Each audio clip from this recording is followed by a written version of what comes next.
of J-Rock, I think, is another one of those scenarios that we're going to, I think, is it the reason why he may win or lose tonight? Is it a function of Breadman? No, but I do believe that the right circumstance can buoy guys past their ordinary limits. We'll have more about Julian Williams as we continue to set the stage for tonight's main event. But now we head back to the ring in Minneapolis, an 8-round super bantamweight bout about to get underway. Here's the hook. Here's the key. We know the big pine puncher from the Philippines, Jerwin Ancajas, a former 115-pound world champion. He hasn't fought since losing his title to Fernando Martinez, lost back-to-back upset defeats. Martinez will be back later this evening against Ancajas' teammate and training partner, Jade Bornea. We'll have more on that coming up. But here's Ancajas. I don't know if you want to call it Luke staying busy. He's moving up 2 weight divisions. That's only 7 pounds at this point, but we know how big a gap that can be there in the smaller weight classes.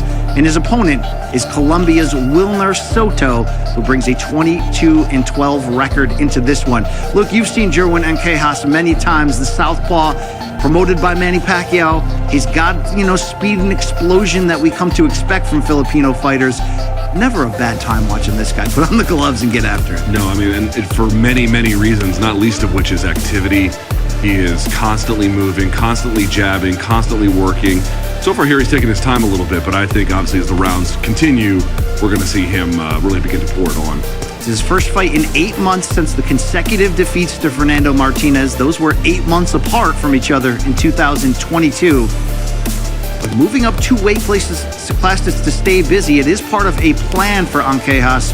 According to Manny Pacquiao Promotions President Sean Gibbons, they told Ring Magazine this week if Ancajas gets past Soto tonight, the plan for him is to move back down to 115 and challenge Takuma Inoue for the WBA bantamweight title in Japan. Sorry, that would be down 1 division, down to 118. Right. Inoue, of course, the younger brother of pound-for-pound king and 3-division champion Naoya Inoue. But big business here for Ancajas, whether it's the ideal of maybe chasing a third chance at Martinez, although he has had trouble making weight at 115. It's been a struggle. Or coming back for a title at 118. Let's see how he looks here tonight. Boy, already Ancajas, or again, pronounce it however you prefer, but he is already landing like a sniper on Soto. Uppercut to the body as he began to distance close, and then he had landed a right hook around the gloves as well. Ancajas in the white and red trunks. His opponent in green is Wilner Soto, goes by the nickname of Wilbur, a 32-year-old from Canalete, Colombia. Look, you frequented that South American nation often. Have you crossed paths with this hometown? I have not. I've been to Colombia many times in the last 10 years. I have never been to Canalete, no. Big overhand left there from Ancajas. Like Venezuela, by the way, most of the boxing in Colombia is on the coast. Sure. So I'm guessing this is probably somewhere relatively close to that. Big body shot from Ancajas there. Looked like Soto felt that one. Final seconds of round 1. Bit of a feel-out period, BC, but yeah, old Jerwin was clearly sharper from the word go. I mentioned Jerwin still having Fernando Martinez, the Argentine champion, on his mind, who took his world title at 115. Tonight, Fernando Martinez is going to fight Filipino Jade Bornea to defend his title. But look, we saw Ancajas in camp switching stances to mimic Fernando Martinez as a sparring partner to help prepare Bornea tonight. So fresh on the mind still, Fernando Martinez lingering over him. And let's talk about what an upset that was. There was 9 consecutive title defenses for Ancajas here at 115 leading up to that. He dominated McJoe Arroyo back in 2016 in a 12-round decision to win that belt. 9 defenses. He did have 1 draw in there, but kept his title until 2022 and the rise of unbeaten Fernando Martinez. As a stay busy, as a check-in to see where he's at, we enter round 2 here for Ancajas. Title hopes in his future at 118. Can he deal with the punching of Soto, who himself, Luke, does enter on a 6-fight losing skid? Yeah, he is. Soto is rhythm stepping a lot, which means he's bringing his feet together before going back out, almost like a reset. And that just makes you significantly easier to time. Coach Barry Robinson, coined the term rhythm step. He's a heck of a follow on Instagram, as Coach Sure Barry is. Robinson. Sure is. Has a keen eye for all things boxing and mixed martial arts. A slow start here to round 2 in this 122-pound bout. Soto having a real hard time, BC, trying to figure out how to get inside. Every time he's tried thus far, he's getting picked apart, just like that. Just like that. Left straight to the body, right hook.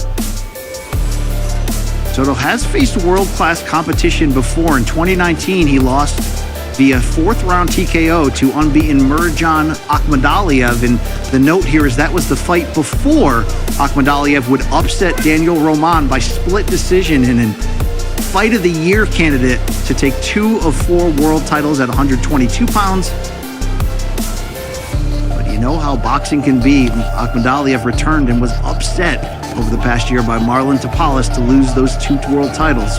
Boy, Soto coming in tall. A couple of lefts over the top there for Ancajas. Found the mark.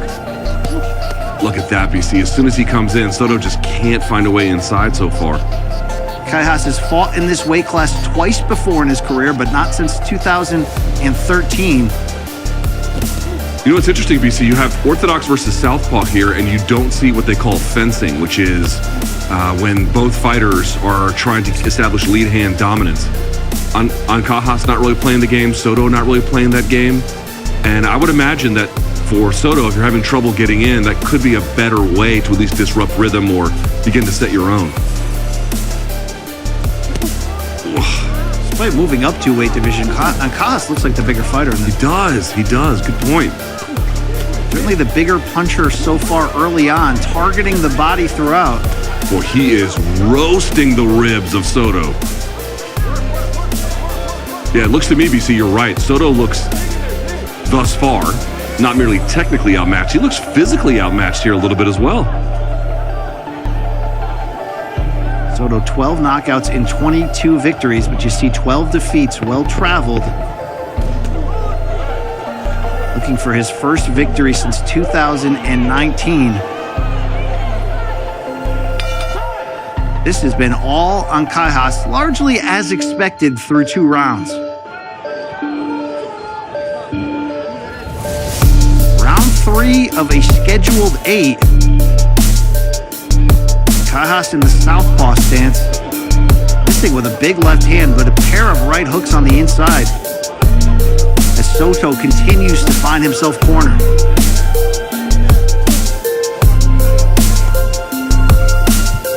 Round 2 began a little bit slow. We're seeing Ancajas step on the gas a bit.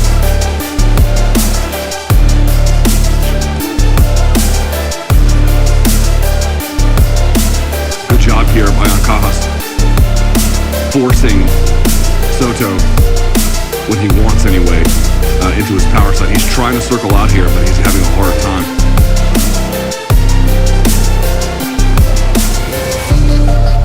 Ancajas currently ranked number 8 in the WBA at 118 pounds. Yeah, you can see here Ancajas really corralling Soto at this point.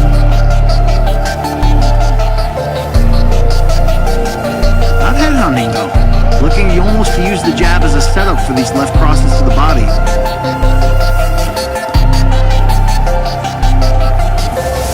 Oof. They're both trading hooks there, which can get dangerous, but Ancajas so far in cruise control here.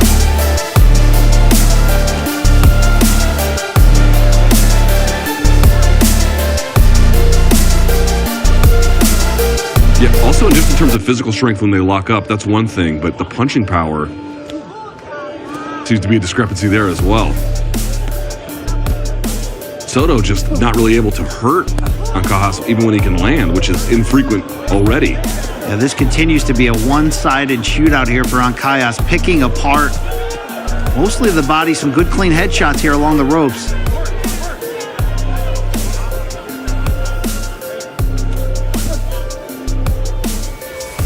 Can't underestimate the impact of what the great Manny Pacquiao's career has had on so many now new generations of young Filipino fighters. How many of them are southpaws with that same exciting style? It's certainly no surprise, but it goes to show as Pacquiao has extended his reach. Still, would you call Pacquiao semi-retired, right? You've seen him do a few exhibitions, but focusing more on promoting now after coming up empty in the presidential election in the Philippines? Yeah, I think he's definitely, like, in terms of fighting big name up opponents, he's clearly retired. Clearly is a strong word in boxing, if recent history is any indication, but Fair enough, but Pacquiao, of course, was scheduled to face Errol Spence in a big pay-per-view fight, but took on last-minute replacement Yordenis Ugas. Suffered a 12-round defeat. That, of course, was heading into election season for the former senator, but 3 rounds complete here in the ring between Ancajas and Soto. It's not just been one-way traffic. It's been all. yeah, Soto is just kind of hanging on. I will say Ancajas a little bit opening up more in that last round.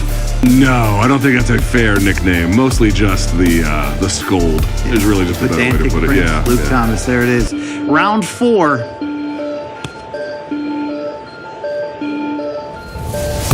Junior featherweights here. 1-2 across the top from the southpaw Ancajas. You get the feeling if he stepped on the gas, he may be able to cause an end to this fight.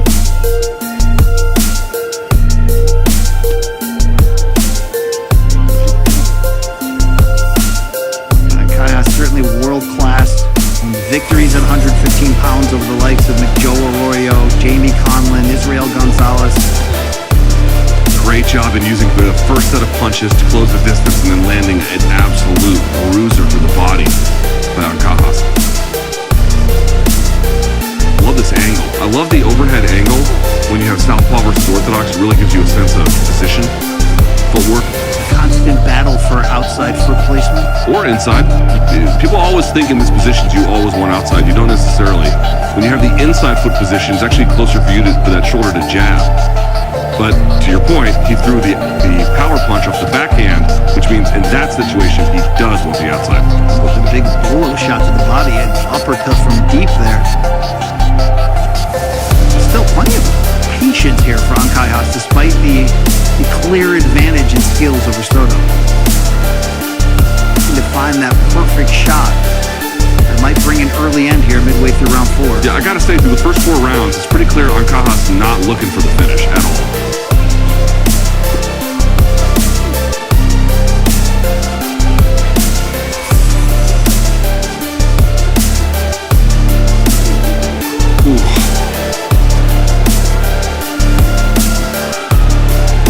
I'm just jinxing all of the fights in the best way, I suppose. Big left cross from Ancajas. Down goes Soto in round 4.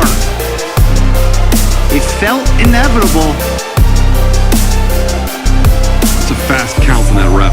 Referee Charlie Fitch giving him the standing 8 count here and continuing the action. It might not last much longer. They're going to stop this. Big left hands from Ancajas. Goes to the body. Soto fighting back. Looked like he was going to hold for a second. Finally gets the clinch to stop the action. 30 seconds is an eternity in circumstances like this.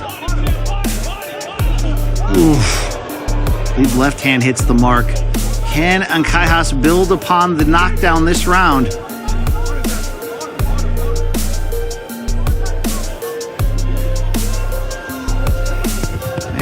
Maybe left Soto off the hook here a little bit in the final. I think Ancajas has basically realized he can get the finish whenever he wants, so he's just not exactly rushing in. It will. I think he's surmised it will basically just materialize on its own. Halfway through the second of 3 preliminary bouts here on Showtime Boxing Countdown. Let's look back though at round 4 action. Love that right hook. He holds it and posts and uses that to close the distance, and then throws a left to the body. Here's a great combination. In the pocket, following Ancajas as he retreats, his hands down, catches him on essentially the exit, the clinch break. You'd be surprised how much free offense you can get from that, man. Referee Charlie Fitch having a discussion with the corner of Wilner Soto. Dropped here in round 4. We enter the second half of the fight. Probably a stern message from the referee to, if you're going to go now. Get some action in, take your shot, take your chance. Well, he was looking very close there. I'm going to guess he told the corner, I'm not going to let this go much longer. Sure. If you want to win, you got to start fighting. Round 5 underway.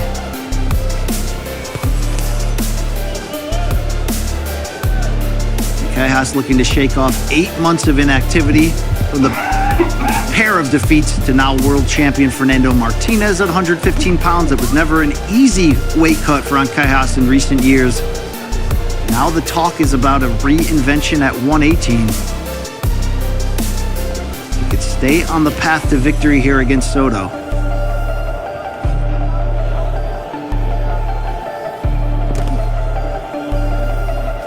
Yeah, the way Soto moves, he moves very rhythmically, and so it just makes it a little bit easy to time, man.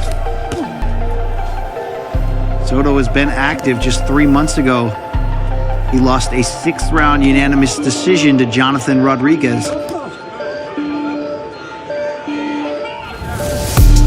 look, you need fighters like Soto who can test younger fighters on the way up. This is not necessarily that situation, as Ancajas is established and a former champion, but still giving rounds as Ancajas stays busy. Oh, big left. He's been looking for that counter too. He's been looking for it. And here comes the head hunting as Ancajas enters finishing mode. Soto wisely getting the referee involved here. Veteran fighter knowing when to clinch to slow down the action, but it seems like Ancajas can hit him with whatever he wants to. Brilliant lead uppercut there. Love that. Also, just gotta say, Ancajas seems to have absolutely zero fear of anything Soto throws. Right? He'll just take it. Absolutely. I do wonder if we're one big flurry against the ropes away from a stoppage, given how clean Ancajas has been able to land with these big shots. Best Soto can do is hold. Soto is outmatched, but you can tell he's been in the ring a few times, right? He's got a few way off. Was that a low blow? What was that? He kind of bent over there, and then the referee didn't jump in to intervene, and so they went back to boxing. Could be a borderline shot along the waist and the belt line of Soto, but it looked like Soto came back with one in the same area to Ancajas, maybe a little bit of payback, but this is not slowing Jerwin. This is not going to go much longer, yeah. Taking the knee is Soto, and that will do it. A 5th-round TKO. Just about, though, as a reinvention here at 118, following consecutive defeats to Fernando Martinez and the loss of his super flyweight title. It looked hard to fully gauge what